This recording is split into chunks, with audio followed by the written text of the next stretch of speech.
Hello and welcome to this lecture on advanced electric drives. In the last lecture, we are discussing about the multi-level inverters and how they can be used for drives application. The multi-level inverters can give us more than 2 level of voltages. Usually in a 2 level inverter, we get 2 levels of voltage, either 0 or VDC. In a multi-level inverter, we can get more than 2 level. It could be 3 level, it could be 4 level, 5 level and so on. So, we have already seen that multi-level inverters can be broadly classified into 3 different categories, and they are the diode clamp multi-level inverter, the flying capacitor multi-level inverter and the cascaded H-bridge multi-level inverter.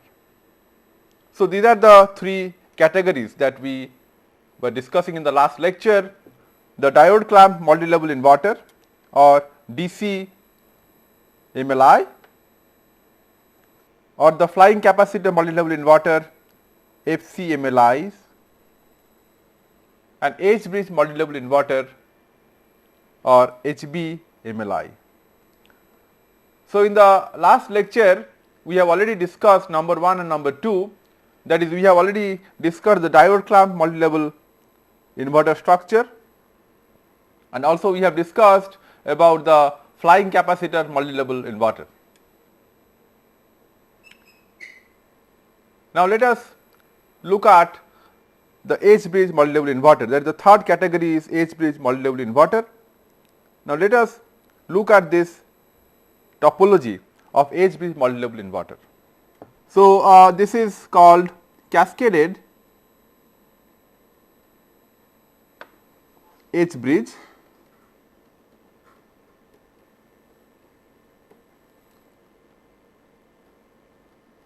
multi-level inverter,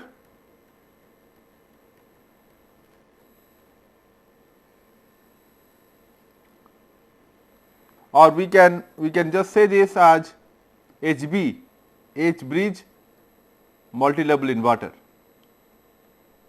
H-bridge MLI.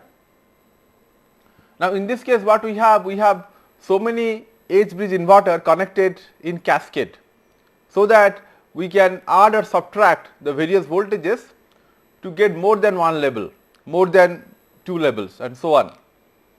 So, let us take an example when 2 H-bridge inverters are connected in cascade series. So, we have 2 single phase H-bridge inverter connected in series, and what are the possible outputs that we have? So, we have the construction like this. This is basically the DC capacitor that we have, and then we have the IGBT inverter. It is a single phase inverter that we have here.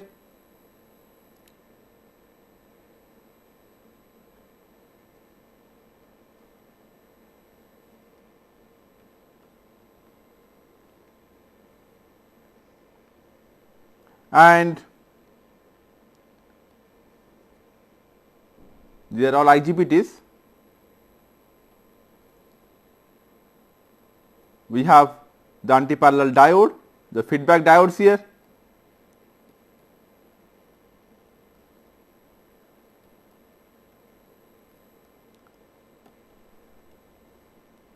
and then we have the second, and this is VDC. The DC link voltage is here is VDC. Similarly, we have a second inverter also having the same DC link voltage VDC, and this is again one H-bridge inverter.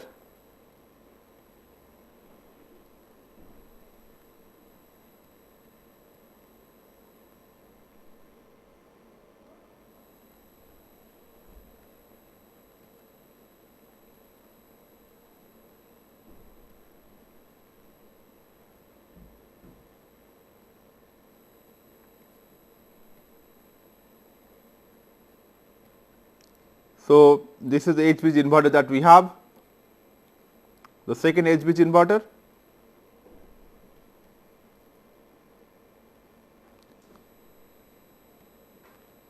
is IGBT switches,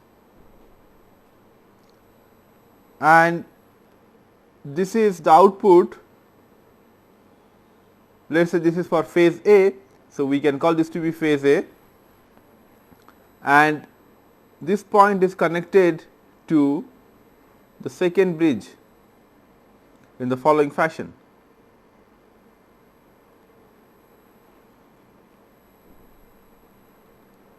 And this is, let us say, one phase, we can have the neutral here. So, this is the neutral. So, let us say this is basically the two edge bridge inverter connected in cascade, and each one having a decoupling voltage of VDC plus VDC, and this is for a single phase. Usually we have a 3-phase drive. So, we can have phase A, phase B and phase C. The similar construction will repeat for phase B and C. Now, if we have the structure like this, what are the possible output voltages that we can have? So, this VDC and VDC can add.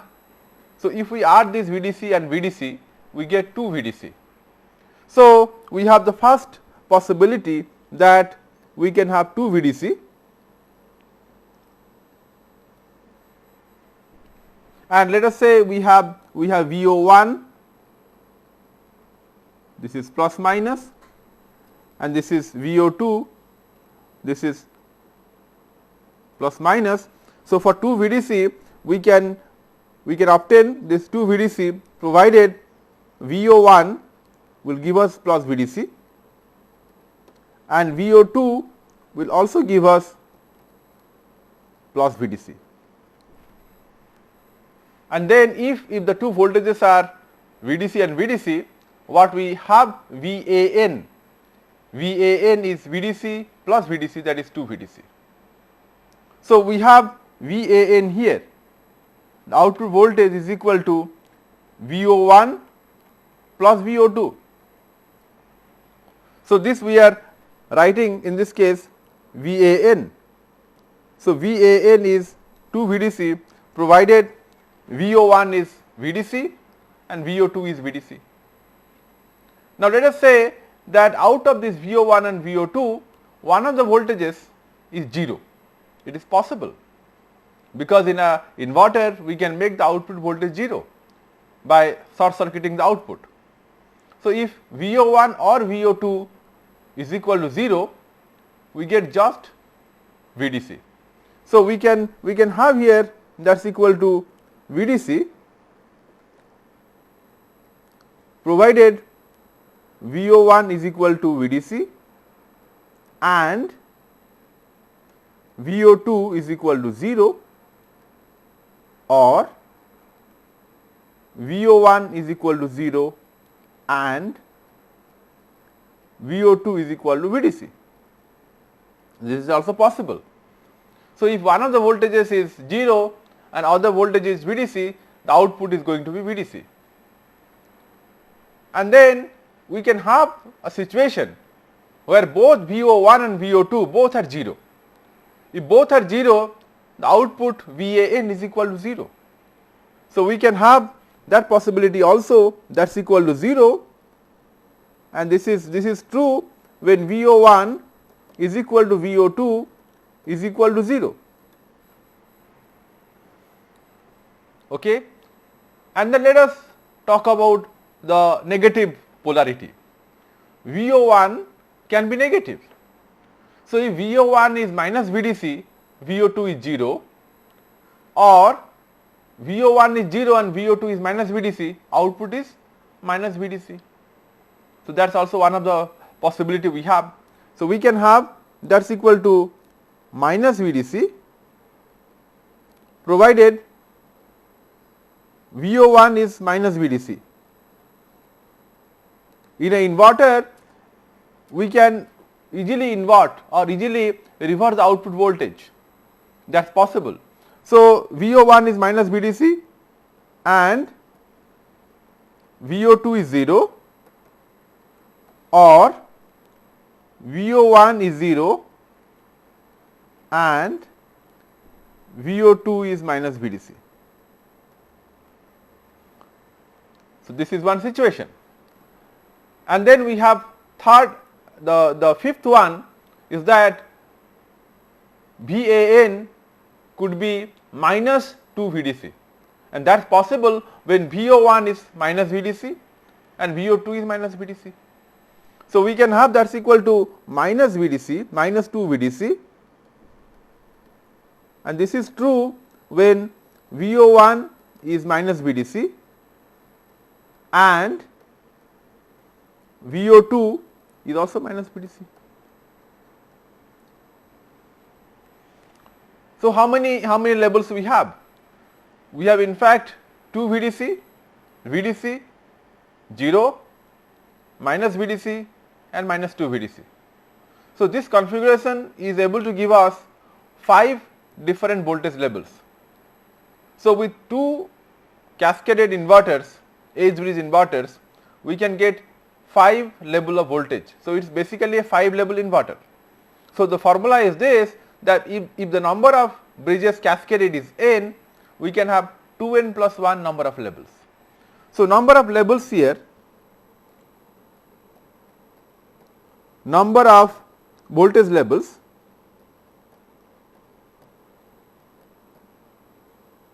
is equal to 2n plus 1, where n is the number of edge bridges cascaded.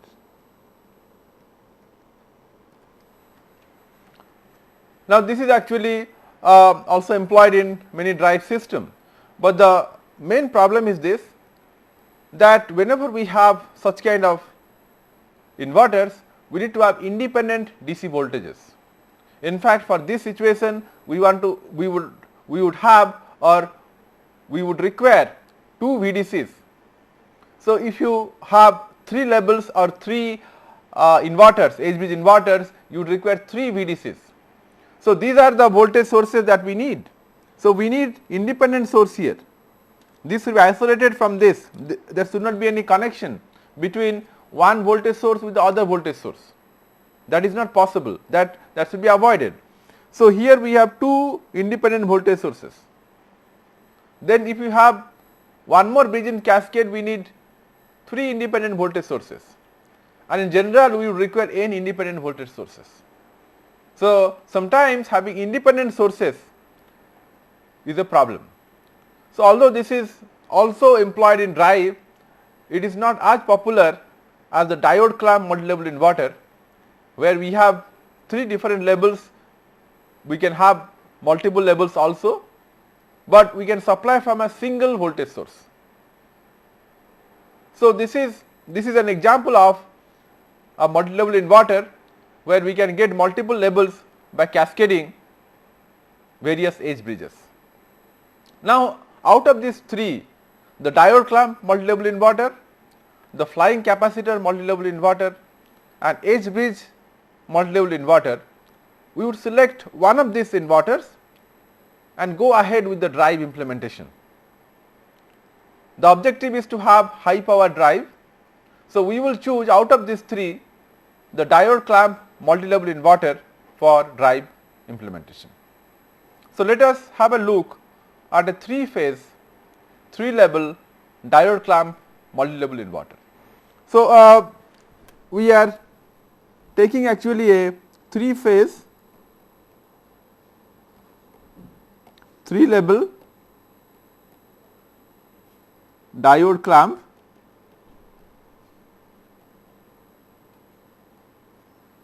multi-level inverter.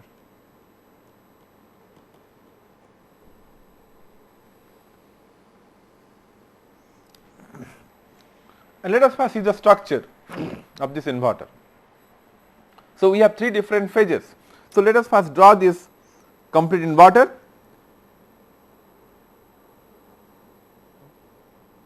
So, we have the DC link in this case, and there are 2 capacitors here, one capacitor and the other capacitor.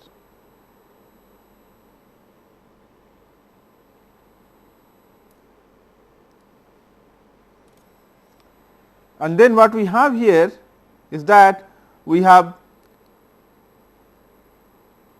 4 devices per phase,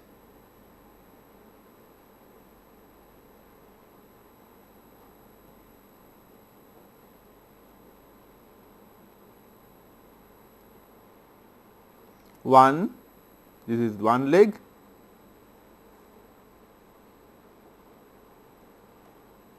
second leg,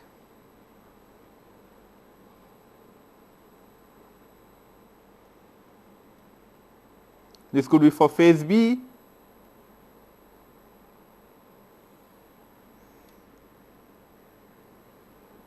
and then we have the third leg here.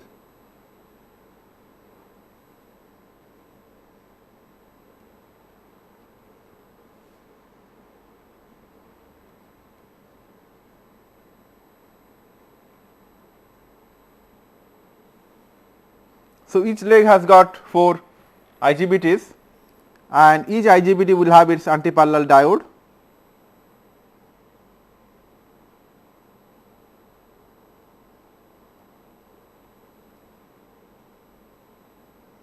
Similarly, here also this is for phase A we are drawing.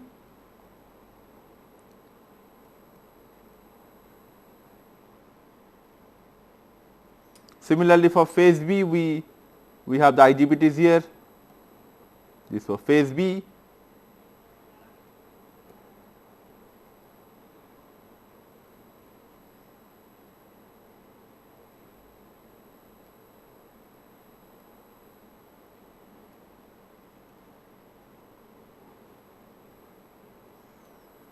And then we have for phase C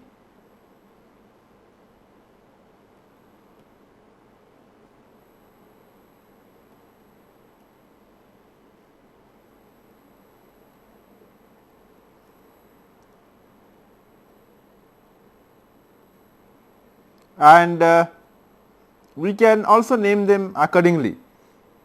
This is SA1, this is SA2, this is SA3, this is SA4. Similarly, we have SB1, SB2, SB3 and SB4, SC1, SC2, SC3 and SC4, and we have the outputs, and the outputs can be taken from this. These are the outputs we have.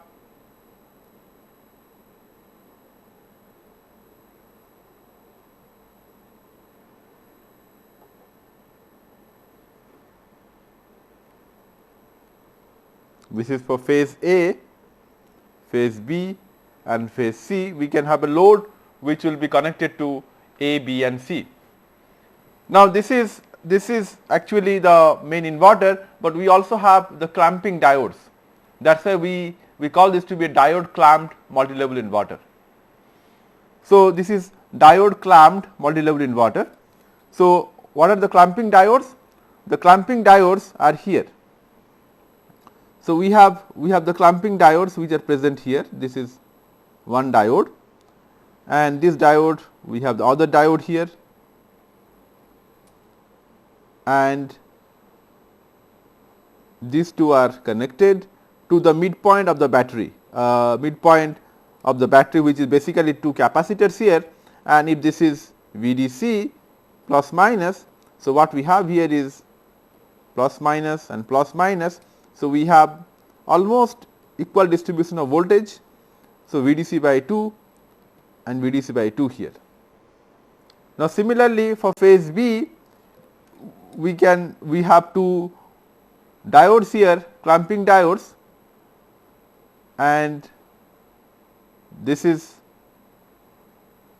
for the upper switch and we have the lower switch here, and these two are connected together, and then this is connected to the midpoint of the capacitor in the following fashion. For phase C also we have 2 clamping diodes,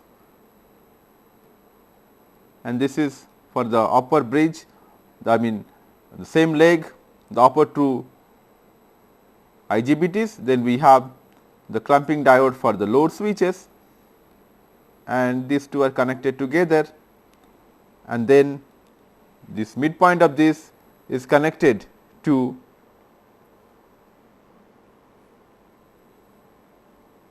the midpoint of the capacitor.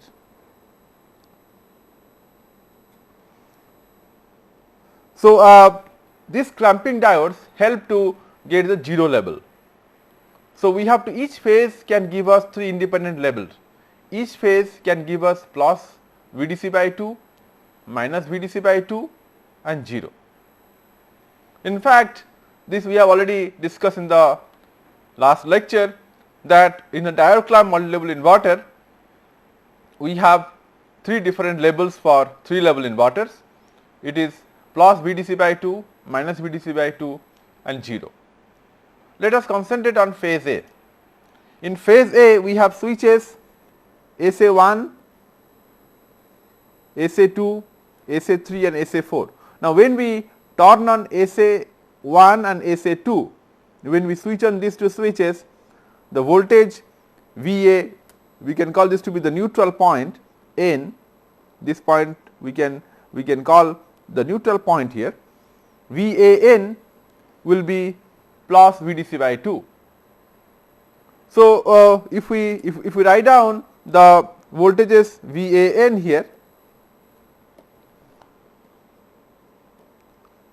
it could be plus VDC by 2 when we switch on SA1 and SA2, and then it could be 0 when we switch on SA2 and SA3.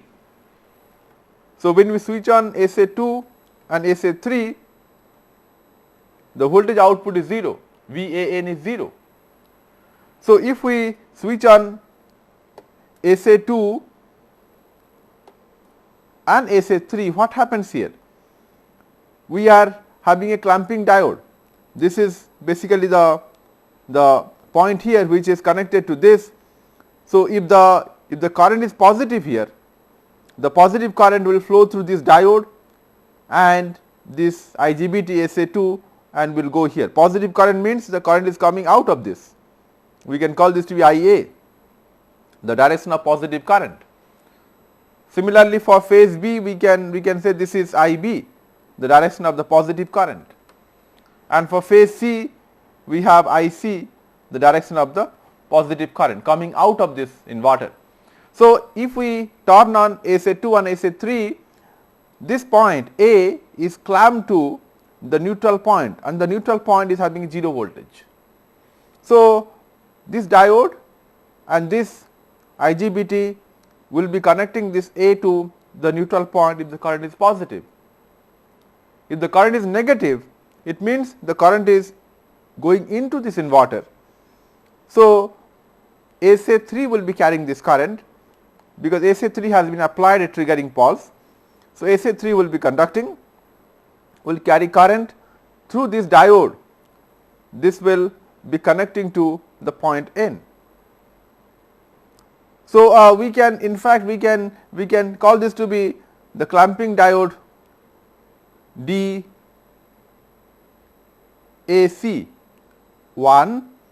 and DAC2, the clamping diode 2. Similarly, we can call this to be DBC, phase B clamping diode 1, and this is DBC2, the clamping diode 2 for phase C. Similarly, this is the clamping diode for phase C, upper diode, and DCC2, the lower diode. So, the clamping diode helps connect that point to the neutral point or N of the power supply, and hence we can have a 0 voltage. Now, if we switch on, let us say that we switch on SA3 and SA4. Now, if we switch on SA3 and SA4, clearly AN, this voltage A with respect to the neutral point would be minus VDC by 2.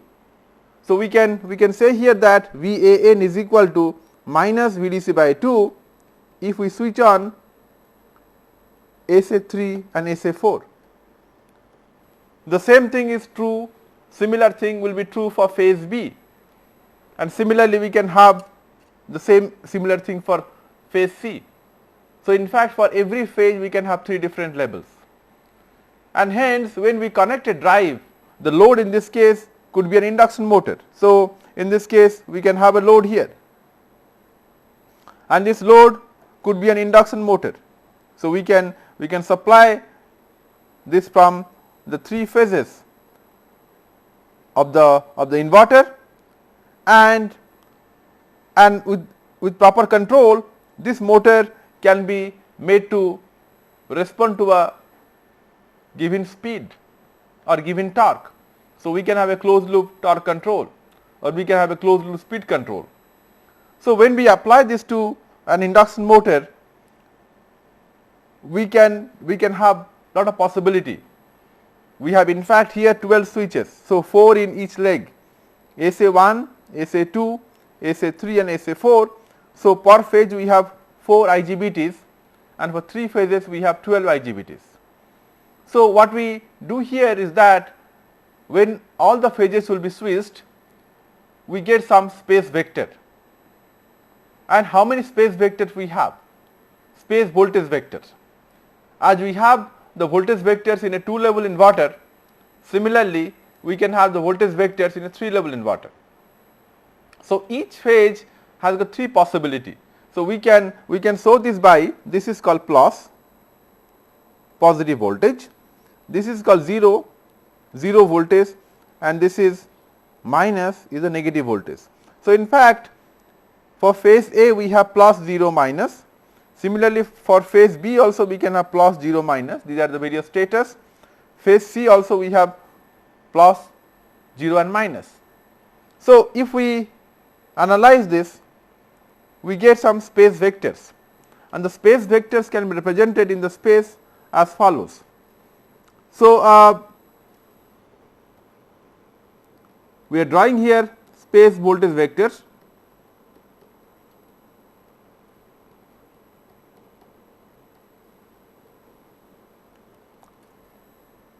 So, we start with, let us say V1. Now, what is this V1? V1 is the meaning of this V1. So, we can call this to be V1F, the full voltage vector. Here we have plus, minus and minus. So, this plus, minus and minus correspond to, this plus correspond to phase A, minus correspond to phase B, and this correspond to phase C. So, we show it in the same phase sequence, plus, minus, minus. So, when we apply plus, minus, minus, the voltage vector is in this direction. So, it means the machine has got 3 different phases. In this case, phase A, and again we have phase B in this case.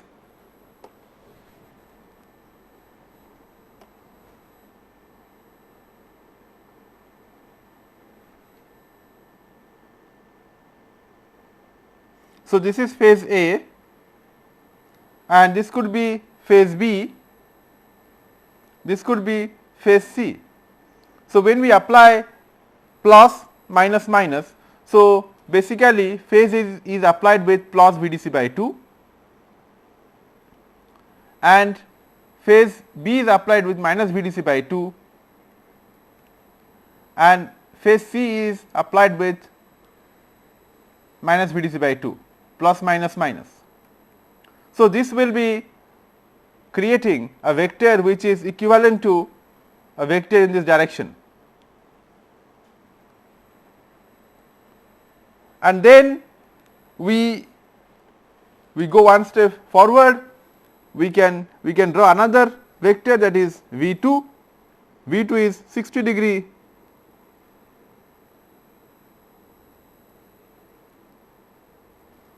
ahead. So, we can call this to be V2F. Similarly, we can have another vector here that is 60 degree from this. So, this is V 3 f, and we have another vector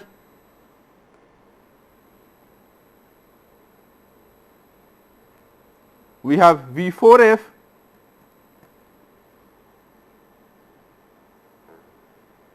this is V 5 f,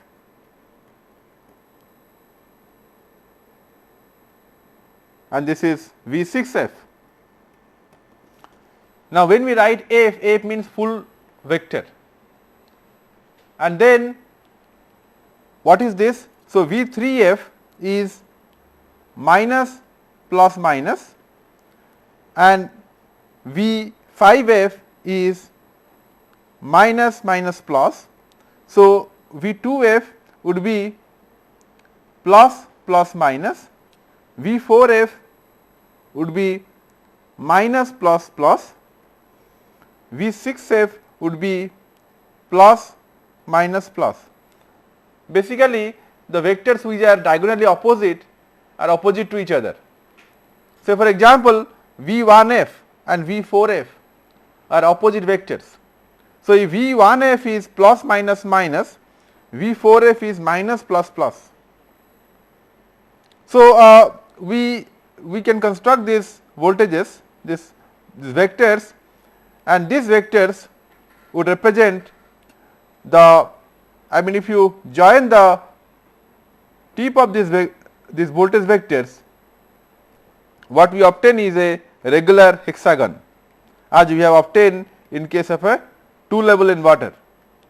So, if we join the tips of these voltage vectors, we get a regular hexagon,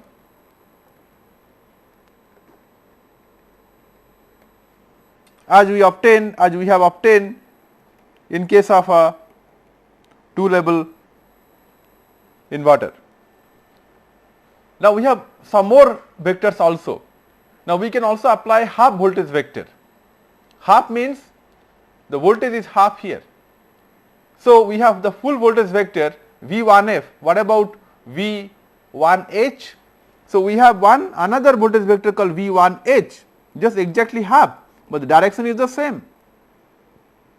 The direction being the same, we can get here V 1 h, and what are the various status in this case?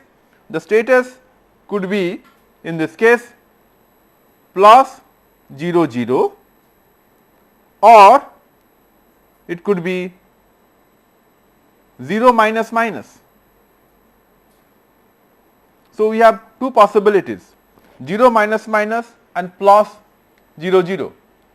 Imagine the situation where we have replaced this by 0 1 0 here, the 0 voltage here and 0 voltage here. Earlier we had minus VDC by 2, and instead of applying minus VDC by 2 to phase B and phase C, we apply 0 voltage vector or 0 status there. So, when we apply 0 voltage to phase B and C, the amplitude of the vector is half. The direction is the same. We have plus 0 and 0. The direction is still in this direction, but the amplitude is half, because instead of applying minus VDC by 2, we have applied a 0 here. The voltage is reduced. So, if the voltage is reduced, the amplitude is reduced, however, the direction will be the same. There is one more possibility. We can have the same voltage vector by having 0 in phase A. So, we can have another possibility that you apply 0 in phase A, but apply minus VDC here and minus VDC by 2 here. So, in this case also the effective vector is minus VDC by 2. So, it is again minus VDC by 2. So, again it is half. So, we have two possibility. It means the half voltage vector can be obtained by two possible combinations. For example, V 1 h can be obtained by plus 0 0 or 0 minus minus, that is possible. And similarly, we can have half for V2 also. So, this is V2H, and this is possible by applying plus 0 or 0 minus.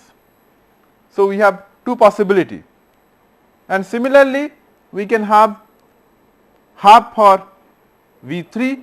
So, we can call this to be V3H, and that is possible by applying 0 plus 0, or we can have minus 0 minus, that is also possible.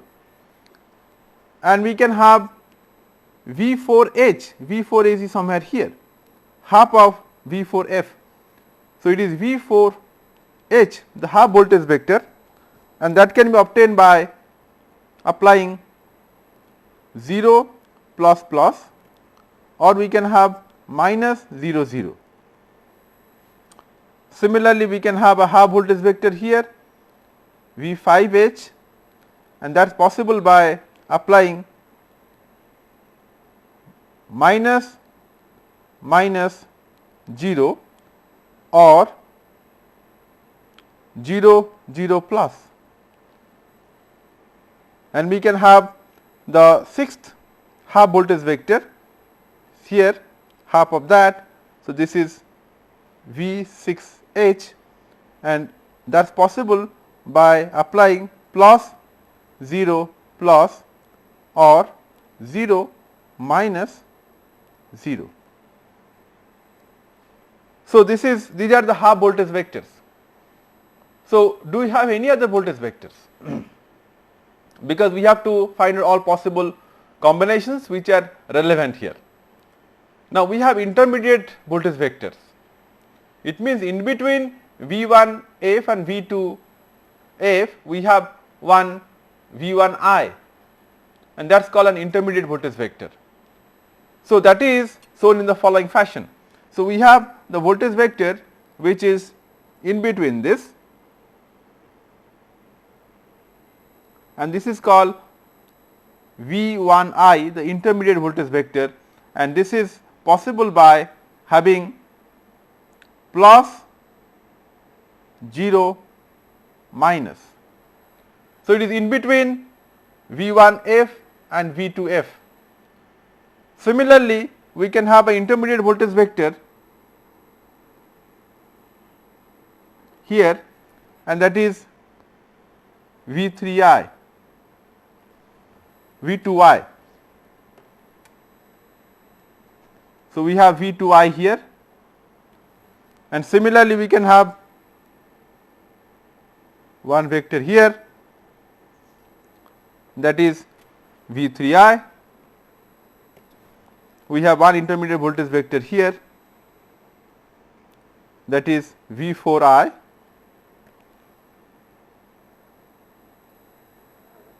and this is V5I, and we have again another voltage vector here, that is V6I. So, we have the intermediate voltage vectors as well. So, we have 6 intermediate voltage vectors, and they are basically in between two full voltage vectors.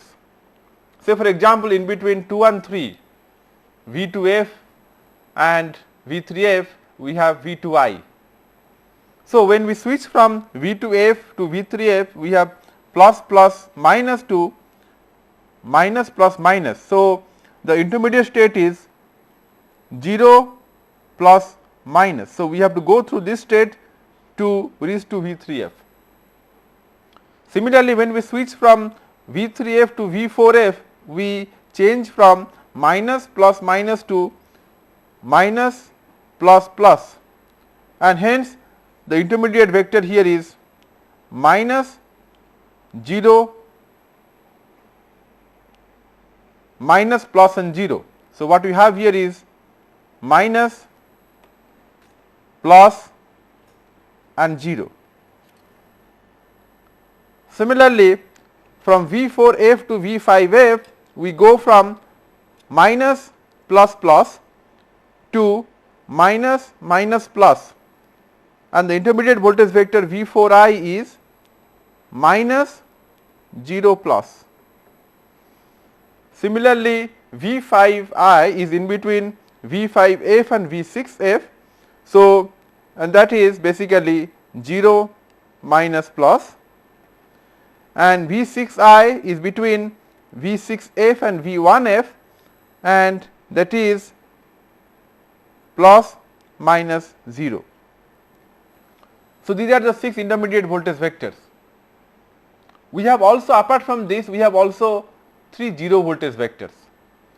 The zero voltage vectors does not have any magnitude and also has got no direction, and these are applied when we have the short circuiting of the 3 phases. If we short A, B and C, we essentially obtain a zero voltage vector, and that means these all 3 phases should be connected to either plus or minus or 0, and the zero voltage vectors are located at the center of the hexagon. So, we have in fact Vz, and Vz is located at the center. This is Vz, and this Vz is obtained by either by plus plus plus or minus minus minus or 0 0 0. So, we have 3 different possibility. So, if we apply plus plus plus or minus minus minus or 0 0 0, that will result in 0 voltage vector. So, how many possible voltage vectors we have here? So, we have in fact, if we list here full voltage vectors. So, we have full voltage vectors or full vectors.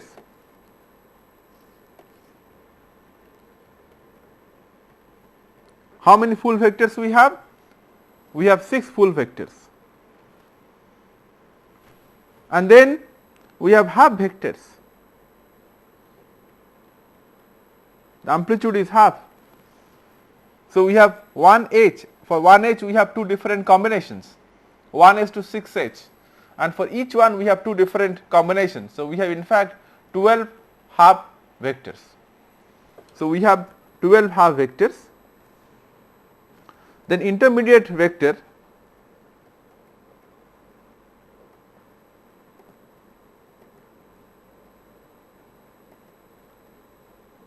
we have 6 intermediate vectors, and we have in fact the 0 vectors. We have 3 0 vectors. So, if we add these 4 possible vectors, the full voltage vectors, the half voltage vectors, the intermediate voltage vectors and 0 voltage vectors, we get in total 27 voltage vectors. So, in fact, in a 3 level 3 phase diode clamped module level inverter, we have 27 voltage vectors, out of which 3 are 0 voltage vectors. So, the total number of voltage vectors here is 27. So, when we feed induction motor from this multi-level inverter, we have in fact lot of possibility. It means we have lot of flexibility in control, and hence we have better control of torque. Maybe the torque ripple is reduced here. In 2 level inverter, we just had 8 voltage vectors, 6 are non-zero voltage vectors and 2 are 0 voltage vectors. As opposed to a 2 level voltage source inverter, in a 3 level diode clamp multi-level inverter, we have 27 voltage vectors, and hence we have more flexibility. So, we will be discussing about a direct torque controlled induction motor drive fed from a 3 level diode clamped multi-level inverter. Direct torque control, this is also called DTC of an induction motor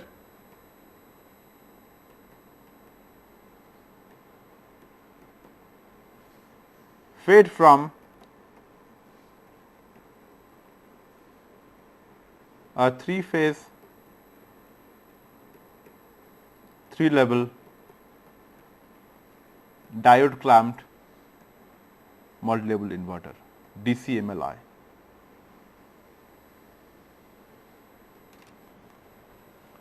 So, what we have is the following. We have the inverter structure, and then the inverter is feeding an induction motor, and we have 27 voltage vectors. Now, if we go back to our previous diagram, in this case we can divide this space into 6 sectors. So, what we have here is the following, that we have 6 sectors here. We divide the complete region into 6 sectors,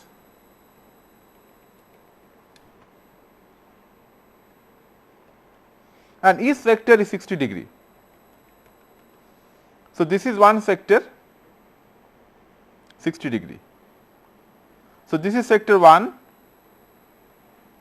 this one is sector 2, and each one is 60 degree. The spread is 60 degree. We have sector 3 here, sector 4, sector 5 and sector 6. So, we have 6 different sectors, and depending upon the sector in which we have the flux vector, we can choose the corresponding voltage vector. We have already seen the control aspect of a 2-level inverter fed director control of induction motor. There is some similarity between the director control with 2-level inverter and that with 3-level inverter, but in a 3-level inverter we have more flexibility because we have more number of voltage vectors. So, let us recapitulate some of the equations that we derived for a 2-level inverter fed director controlled induction motor drive. So, we will just recapitulate a few equations. So, first of all, we understand that the torque is basically the product of flux and current psi ds IQS minus psi QS IDS, and this can be simplified in the following fashion, that is equal to 3 by 2 into P by 2 Lm by sigma Ls Lr psi s amplitude and psi r amplitude and the sine of the angle between them. So, this basically is a very fundamental torque equation which will help us understand the director control of induction motor. Now, here the torque is proportional to the amplitude of the stator flux, amplitude of the rotor flux, that is psi r, and the sine of the angle between them. So, in fact, what we have here is the following. We have psi s, the stator flux linkage, it is a vector, and then we have psi r is the rotor flux linkage, it is also a vector, and the angle between them is gamma s r. So, we have the d axis and the q axis, the stationary d axis and the q axis,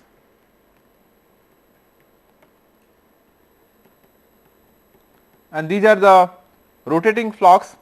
The fluxes are rotating at a speed of the synchronous speed omega e. So, both psi s and psi r are rotating at omega e, the synchronous speed, and the angle between this is constant in the steady state condition, and the angle between psi s and psi r is gamma s r. Now, when we want to control the torque, we have two possibilities. Either we can control psi s or we can control the angle between them. So, we can control the torque by controlling the flux or controlling the angle between the two fluxes. psi s can be controlled directly. We do not have any hold over psi r, the rotor flux. The rotor flux is induced from the stator side. So, this we cannot control, we can only control psi s. So, how do we control psi s? So, we can control psi s by this following equation. So, delta psi s vector is equal to, basically what we have, we can take the voltage minus the resistance drop ISRS into delta t, and that is equal to ES, the induced EMF into delta t. So, basically the flux can be changed by changing the induced EMF. If you apply a voltage, there will be some induced EMF, and the induced EMF will change the flux. And if we ignore the resistance drop, the induced EMF is approximately same as the applied voltage. So, if we ignore the resistance drop in this case, so we can assume that this is 0. So, if we do that, what we obtain here is that is approximately equal to Vs into delta t. So, it is basically a vector equation. It means the incremental change in the flux linkage, delta psi s is the change in the flux. Suppose I have the original flux in this direction, that is psi s, and I want to change psi s by some amount. So, I will apply a voltage vector which is Vs, this is the Vs, and the Vs is applied for a time that is delta t, and that is equal to delta psi s, it is also a vector. So, when we have two vectors, we can find out the resultant of these two by completing the triangle. So, here we can find out the change of the flux is delta psi s, the resultant in this case this psi s is psi s not the initial value, the final value is psi s, and hence we can achieve the change both in amplitude and angle by applying a voltage vector. So, this is a principle, and we have to apply this Vs, and Vs is one of the 27 voltage vector that we have. So, so we have got 6 different sectors as we have already seen, and the sector information is obtained by tracking this psi s. We are basically controlling the stator flux. The stator flux is controlled. The stator flux vector can be in any one of the 6 sectors. So, normally we can find out the sector by finding out the angle of the stator flux vector with respect to the d axis. So, we have this flux in this case. So, we can define this angle in this case to be theta s, and theta s can be obtained in the following fashion. So, we can resolve this into 2 components, the d axis and the q axis component. So, we have one component in the d axis, we can call that to be psi ds, and the other component in the q axis we can call that to be psi qs. And how do we find out psi ds and psi qs? Psi ds and psi qs are found by the corresponding voltages. So, in fact, we can say here that psi ds is equal to integral of Vds minus ISRS dt IDS RS dt. So, we know the voltage in the d axis, we know the currents IDS, so we can find out psi ds. Similarly, psi qs is obtained by integrating VQS minus IQS RS dt. So, the applied voltages are known, VDS and VQS are known. So, we can find out psi ds and psi qs, and theta s is equal to tan inverse of psi q s by psi d s, and once you know theta s, we can find out the sector information about the flux. And the total flux in this case can also be calculated.